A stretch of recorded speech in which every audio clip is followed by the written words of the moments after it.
بسم الله الرحمن الرحيم. السلام عليكم ورحمة الله وبركاته.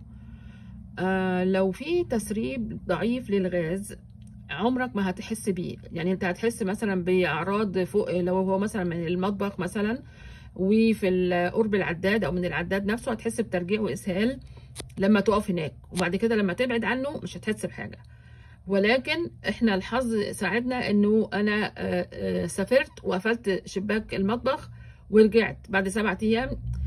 هنا بقى شميت ريحه خفيفه جدا للغاز، فعرفت على طول لان في بقى كان في هنا كمان عندي اعراض، والدتي كان عندها اعراض بس تركيع واسهال عنيف جدا.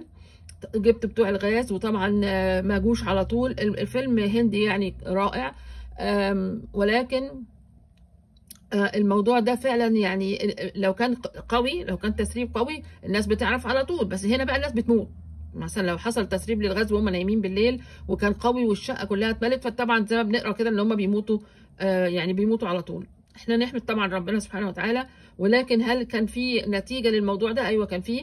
والدتي الله يرحمها جالها اللي هو حاجه زي الزهايمر كده، نتيجة الجفاف اللي جالها من الإسهال والترجيع، ونتيجة التسريب نفسه، استنشاق الغاز نفسه.